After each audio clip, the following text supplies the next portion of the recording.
Alright, let's get started. How's it going, Rogues Gallery? And welcome to another Grand Archive video here on Red Zone Rogue.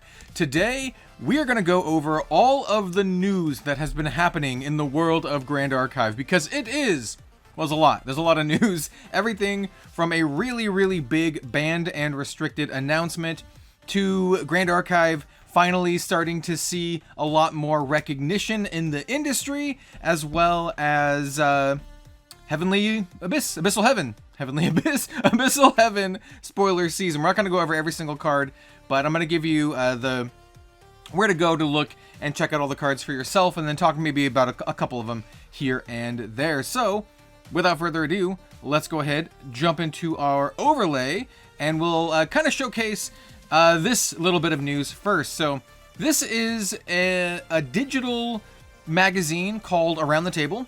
And it's essentially just a game manufacturer. Well, it's published by the Game Manufacturers Association, essentially. And so, in this issue, you can obviously see that Grand Archive is prominently featured, which is really cool. And I'm gonna showcase a little bit of it here, but over in the Rogues Gallery community Discord, I have posted all the images you'll see here. So if you just hop over to the Rogues Gallery Discord, you can see all of the images and read them for yourself. But essentially, this is really cool. So this is for quarter 1, 2025, and obviously we have Grand Archive and some of the new characters in Abyssal Heaven. Here we have, you know, the gist of it here.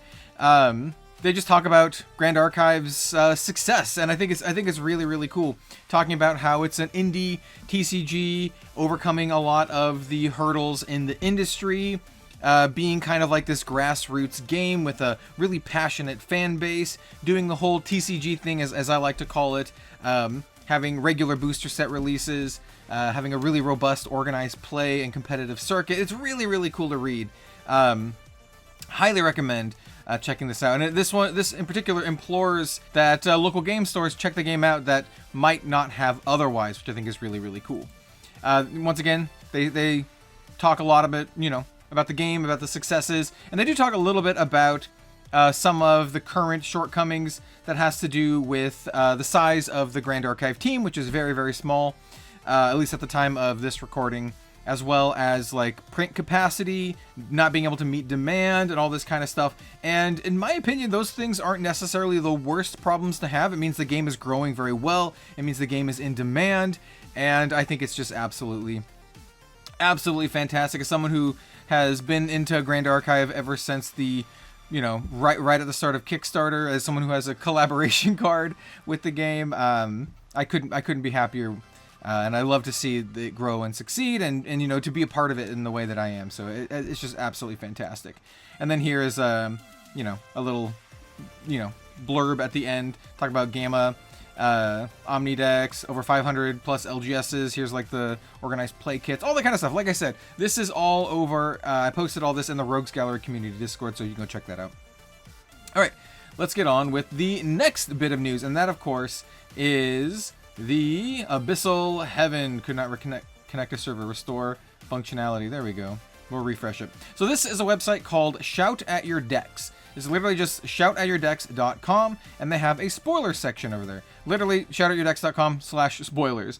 And this, in my opinion, now is the go-to website to check out all of the spoilers for Grand Archive. And as you can see here, we have them broken down. So we have the Recollection deck for Gojia. I think that's how you maybe pronounce her name. Of course, the best one being level 2 Gojia, which is drawn by my buddy Gyul here. Absolutely brilliant artist. And this deck looks really cool. Once again, we're not going to go over everything here, but there's a couple of things that I kind of want to key in on. One of them is this Portentous Tengu, which is essentially another copy of Backup Charger. It's a 0-drop. It has a class bonus to put a quest counter on your champion, which is one of the Gojia you know, mechanics. But also, you can just pay 3, banish it, and draw a card into your memory. It's literally like a backup charger. So if you wanted backup charger, you can't afford it right now because they're somehow ridiculously expensive. This is one that's going to come in the Recollection deck, guaranteed. So here you go, another backup, you know, another backup charger. This is going to reach a point where you can't run all backup chargers in your material deck. You're going to need other stuff. So I think this is a good, you know, Good get here. Like I said, we're not going to go over everything here, but the mechanics are really, really cool. Essentially, you do stuff to summon your big dragon here. So what Gujia's ability is her level 1. It says, on enter, if you don't control a Fate Stone Regalia, reveal all the cards in your material deck, then put a Fate Stone Regalia with the lowest memory cost from among them onto the field. So essentially, you can just pick one, and then you get that one guaranteed. And then what do those do? Well, this is the Fabled Azurite Fate Stone. It's a mortal and spell shroud. It has a 10 cost, but if it's the only one in your material deck, well, you just get it, right? And it says, at the beginning of your end phase, you can banish a card at random from your memory. If you do, draw a card, which is pretty cool. Whenever you banish a card from your memory, put a quest counter on your champion, and you remove 10 quest counters from your champion, and then you flip this card.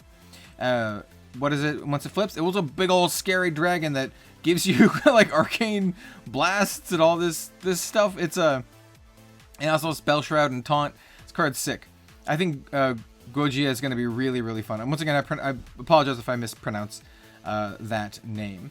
And so we have a large chunk, if not all. I don't know if it's all of them, but we have a large chunk of the Recollection decks. So this Gojia is going to be all about like getting these Fate Stones and then flipping them into really cool allies, right?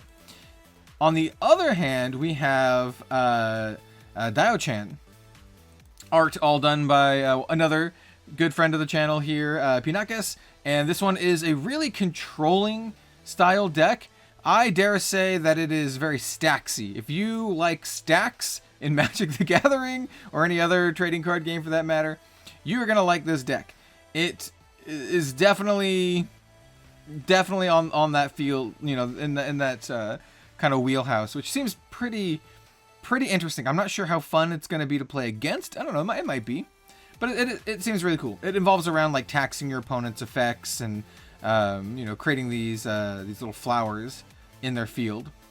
Yeah, so there's a couple different flowers, right? There's this Baihua, which you give it to your opponent, and then it heals you. It says at the beginning of your recollection phase, each opponent recovers 1. So you give it to your opponent, and then it heals you. There's also flowers that deal damage. Where's the damaging flower? This one? The red one? It's always the red one.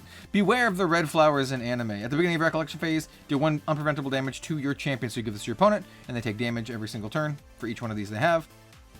There's ones that mill them. There's another one that puts wither counters, and wither counters basically make your opponent like sacrifice stuff unless they pay 1. So it's that kind of like taxing effect. Really cool. And then of course we have Abyssal Heaven. I like how they kind of sorted this by first edition and then just regular. The first edition cards, these are just the CSRs, which are typically exclusive to the first edition. Though I can see that they did not put the one for my spoiler card. My spoiler card does have a CSR. I shared it on my social media. Dachao Cinderbinder, which is my spoiler card. If you have not seen the video, go check it out. It's really fun. I risked getting copyright strike. I've used the Jimi Hendrix song. Anyway, what is a Rotund Squirrel? 2-drop, 2/3 hindered. Interesting. Big old chunker. Big old chunks. This set looks really, really cool. There's a lot of really cool cards. There's another backup charger getting reprinted, but this time in Wind, right here. The Windspire Crest. It does have a Daio-chan bonus, but otherwise it's just a 4 banish it draw card. And this is not into your memory. You just straight up draw it. It is a little bit more expensive with 4, but hey, it's another version backup charger-esque effect. Other things to note, this is a card that I spoiled that I think is going to be a big deal going forward. The Censor of Restful Peace. Cards in graveyards lose all abilities, which is pretty good. That includes stuff like Floating Memory. Kongming gets a new level 2, which is really, really cool. This seems like a lot of fun. What else? I mean, there's a ton of awesome stuff in this. I love the art on this card, by the way. The Auspicious Feast. We have some reprints in the set too, like Gentle Respite with new artwork featuring my girls. Literally both of the characters that I spoiled in the last 2 sets. We have Xiao Qiao and Da Qiao. That's her name, right? Wait, why did I go up too far? I went up too far. Da Qiao, yeah. And there's like a bunch of other just really cool stuff in general. Other cards I'm excited for. This is just a common, but I think this card's really sweet. It's a 4-drop 3/1, but not really. New ability, Kindle. Class bonus, Assassin Human. So it says you can banish 2 fire cards from your graveyard as you activate this card. Each one pays for 1 of this card. So up to 2 fire cards, right? So you can do 1 or 2. But if you do 2, this is literally a 2-drop 3/1, which is really, really good in like the fire aggro deck. So in Fire Assassin, I think this card is quite strong. I'm very much looking forward to playing 2-drop 3/1s. I might have to, like, you know, see other cards that care about banishing fire element cards. You don't want too many of them. But yeah, I mean, there's some sweet stuff. We finally get the card for this art. This is art that we saw like a while ago, right? I think this is art that we saw for Mortal Ambition, like teasers, but we never actually got the card. Correct me if I'm wrong. This might actually be for Abyssal Heaven. My timeline might be messed up, but here's this Mocking Otter. Great art, great artwork. Just look at this dude. This needs to be a GA meme. But there's some other cool stuff, like some water mill, like water assassin mill stuff. I really like this dude. Zhang He, Cloak of Night, 3-drop 2/2. Class bonus is an assassin. On enter another target ally you control gains stealth for as long as you control this. So he basically just stealths up another thing. So he makes it so they have to kill him first, which I think is kind of cool. God, the art in this set is absolutely beautiful too. The Maiden of Shrouding Fog. This one right here, Maiden of Glimmer's Dusk. These both like Fantasia allies. They're both like ghosts. I really dig what they're doing. What else? We finally have the Exia slime that a lot of people were hoping for. We have some interesting sideboard hate type stuff against like go big decks. We have Ashitaka's elk from Princess Mononoke. We have a lot of cool stuff. So once again, go to Shout At Your Decks /spoilers if you want to check these all out for yourself. If you'd like me to do a full review of this, hey, let me know. I might do one after the full set has been spoiled, but it's looking like it's going to be a really, really sweet set with a lot of really, really cool stuff. There's a lot of just generically good stuff too, like Disenchant here, which is just a 2-drop destroy Fantasia. It's slow, but you know, it gets the job done. And then finally, let's move on to the banned and restricted update. The TLDR is, well, we have a new Proxy's Vault card, but the TLDR is Icebound Slam and Baby Gray Slime will be banned on February 17th. And the reasons for this are that Icebound Slam is just too easy to use and too strong. And then Baby Gray Slime, it's interesting. They don't like that it's splashable in so many other decks that it wasn't intended for, which is why Baby Gray Slime is getting banned. However, they're going to be making a replacement for Baby Gray Slime that's going to be much more class restrictive, and that replacement will be in Mercurial Heart Ultra Edition, as well as in the new, or rather the reprinted Sylvie Recollection deck, which is called like the Recollection deck Light, which is a reprint of the Recollection deck without all the bells and whistles, so it'll be cheaper, but just have the deck, right? And so it'll have the new version of Baby Gray Slime in that. Which I think is a nice little compromise. They also added some more cards to the watch list. They added, I think was Supplement Illumina always on Category 2? But well, Supplement Illumina's on here. They just think it's like in too many decks, and it's just really good. And then, interestingly, they added Polaris and Lost in Thought to Category 1. Category 1 is like the cards that they're keeping an eye on. Category 2 is cards that like very well could be, and you know, banned, that could be a problem. These two here are just here for the time being until they finally move up to Category 3. Category 3 are the banned cards. These are the banned cards. So these two will move up to Category 3 on the 17th.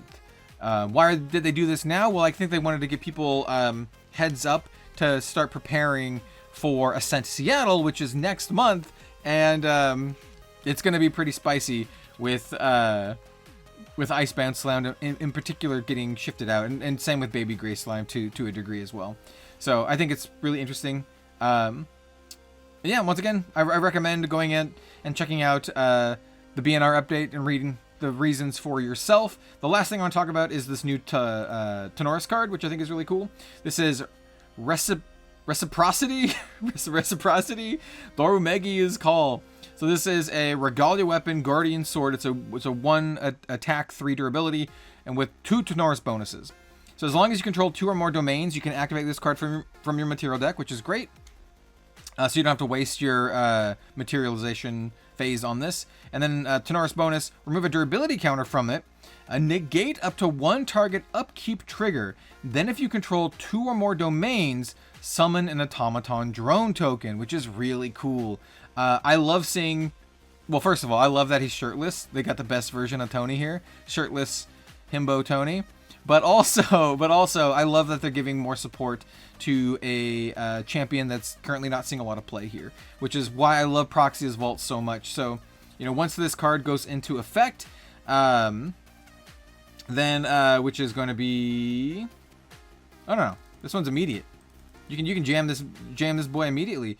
Print out your Proxy's Vault reciprocities and jam your Tony. Yeah, dude, I dig it. That is what that said, right? Effective date immediately. Well, yeah, yes. Anyway, so I do really dig the Proxy's Vault thing, and I think it's very cool. So, 2 thumbs up for me. Grand Archive continuing to do incredibly well in the industry, continuing to draw a lot of hype. I didn't even talk about all the new unique allies. Man, there's some allies that just absolutely dumpster my my assassin deck. This one right here, Yuan Shao, Crown General. Unique allies your opponents control have Pride 2. Yeah, well, I never get to level 2 with my assassin deck, so it just makes all of my Arthurs and Gildas and Rococo and Chow Chow like all kind of useless. Yeah, so that'll be fun. What's this? This card's really cute. Shang Jang. I haven't seen this. Shang Jang, Fierce Princess. Unique ally warrior human. Imbue 3. So this card cares about norm element cards. Interesting. If damage are dealt to Shang Jang from a non-element or non-norm element source while Shang Jang is imbued, prevent 2 of that damage. What? She seems so good. She's a 2/3 for 3 with just upside. You got to run a lot of norm cards to get the additional bonus, but like just as a 2/3 for 3, she's just really good. I guess now there's a downside to running the unique allies because of Yuan Shao, but this seems really good. Yeah, this set's sweet. I'm definitely gonna be buying some cases, opening it here on the channel. Obviously, we have all these CSRs. This Harbinger Lightning is absolutely adorable. Art by once again, good friend Guel. Always like supporting my buddies. Would like the Guel CSR, or you know, any of the Pinaka CSRs. That'd be great too. I mean, but there's also Lubu, which is like a house. Lubu's great.